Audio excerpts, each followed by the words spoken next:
A paz do Senhor Jesus, meus irmãos, olha nós aqui mais uma vez, e hoje nós vamos tratar de um assunto muito importante que fala a ordenança para uma vida de vigilância e oração.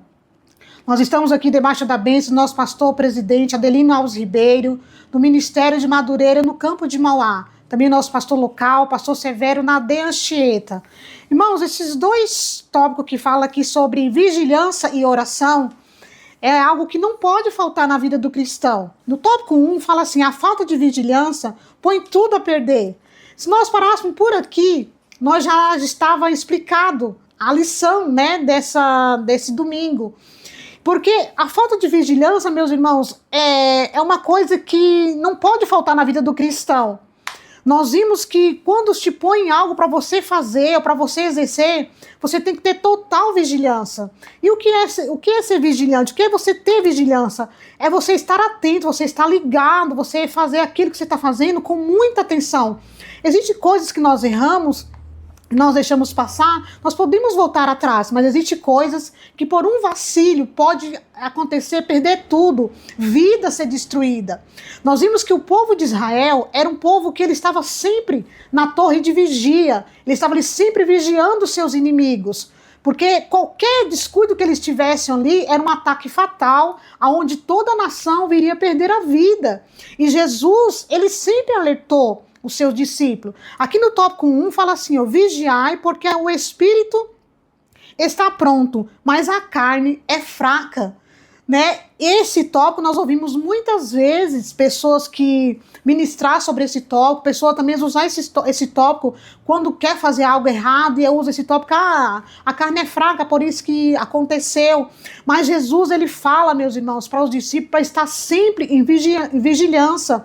E é o que nós devemos ter também. Aqui na lição fala assim, a vigilância vê a tentação chegar e a oração nos fortalece para fugir da tentação. Olha que duas coisas que se casam, que a vigilância, ela vê a tentação chegar e a oração, ela nos dá força para resistir à tentação.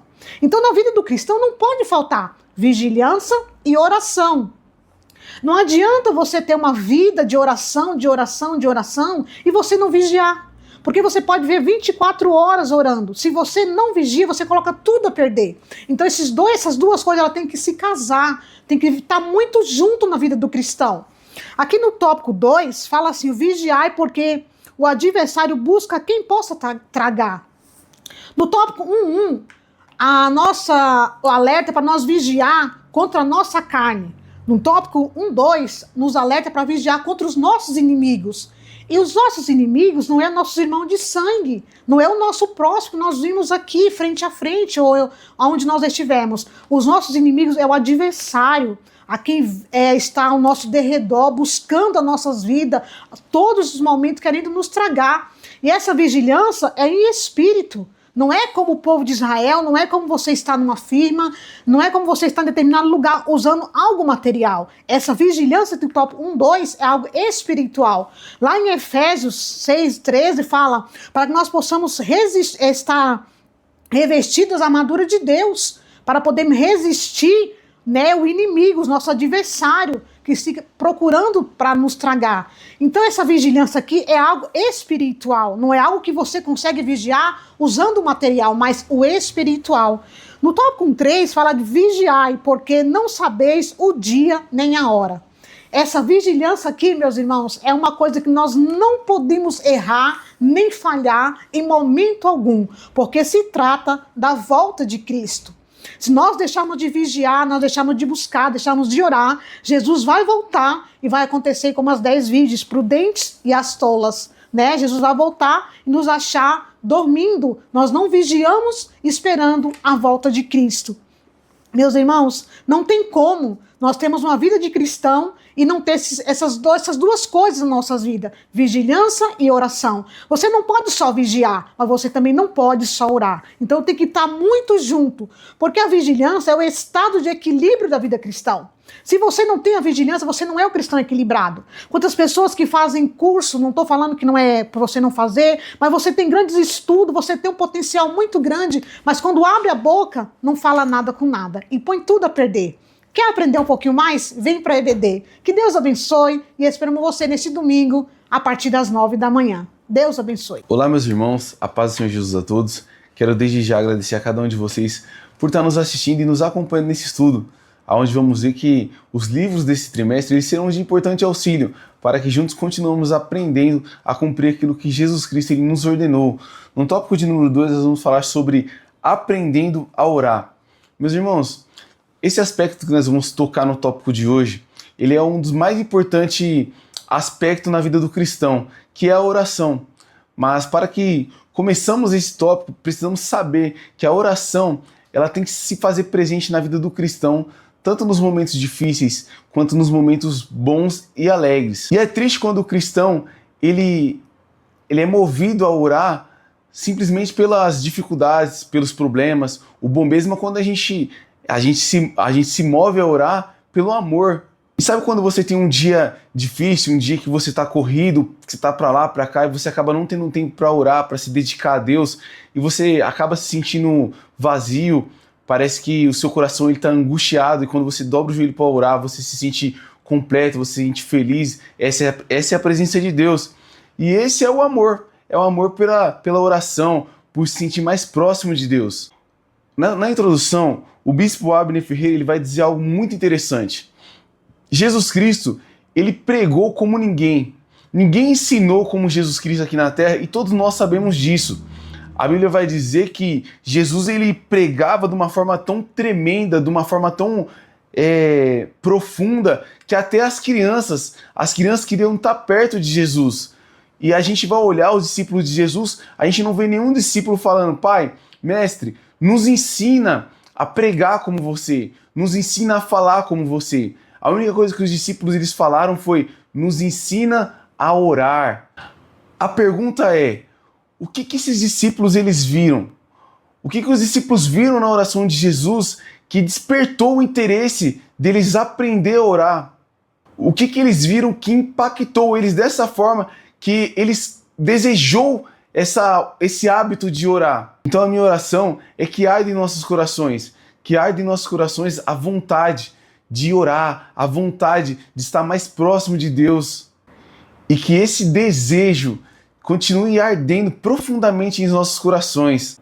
E um dos tópicos, a revista ela vai falar justamente sobre essa oração, a oração modelo. Jesus ele vai nos apresentar o Pai Nosso como a oração modelo. E ele vai falar: Pai nosso que estás no céu, santificado seja o teu nome. Venha a nós o teu reino. Seja feita a tua vontade, assim na terra como no céu. O pão nosso de cada dia nos dai hoje. Perdoaste nossas ofensas, assim como nós perdoamos aqueles que não têm ofendido. E não deixeis cair em tentação, mas livra-nos do mal, porque teu é o reino, o poder e a glória para sempre. Amém.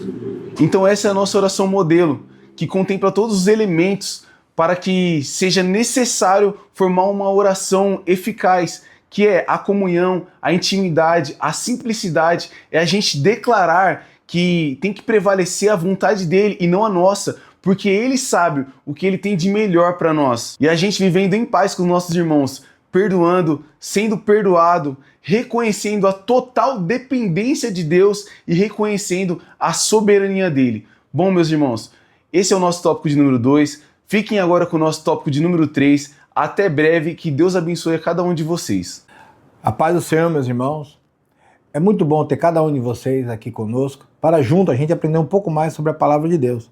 Chegamos ao tópico 3, da lição número 5 dessa semana. Vamos falar um pouco mais sobre oração. Oração, ela vem de súplica.